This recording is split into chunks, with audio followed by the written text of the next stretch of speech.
আয় ব্যয় সঙ্গতি নেই চট্টগ্রামের কর্ণফুলী নদী তলদেশের বঙ্গবন্ধু টানেলে, ফলে লোকসানে আছে টানেলের দায়িত্বে থাকা বাংলাদেশ সেতু কর্তৃপক্ষ। দৈনিক ব্যয় অপেক্ষা আয় অর্ধেকেরও কম। গ্রেস পিরিয়ড শেষ হওয়ায় এরই মধ্যে শুরু হয়েছে ঋণের কিস্তি পরিশোধ। সমীক্ষার গলদ, লাইট পরিবহনের অনুমতি না থাকা সহ বেশ কিছু কারণে এই লোকসান বলে জানান বিশেষজ্ঞরা।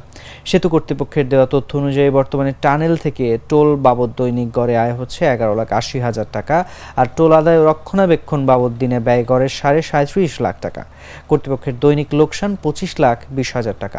সেই হিসেবে গত 11 মাসে ক্ষতি 83 কোটি টাকার বেশি। টানেল নির্মাণের আগে করা সমীক্ষায় দাবি করা হয়েছিল চালুর প্রথম বছর প্রতিদিন গড়ে যানবাহনে চলবে 17,000-এর বেশি, কিন্তু গত আগস্ট পর্যন্ত এই টানেল দিয়ে প্রতিদিন গড়ে 4,000 যানবাহন চলবে 17,000-এর বেশি। 82টি যানবাহন এই টানেল দিয়ে ব্যবহার করেছে। মূলত সমীক্ষার সঙ্গে বাস্তব পরিস্থিতির মিল না থাকায় এই অবস্থা। বঙ্গবন্ধু টানেল তৈরিতে ব্যয় 10,500 কোটি টাকার বেশি।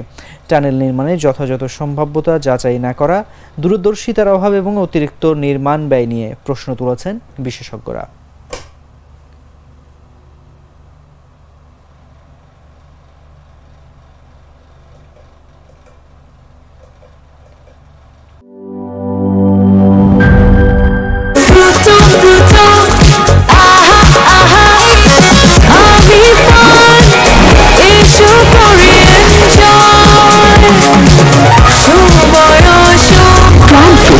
শরীর আসলে ফুটুময়।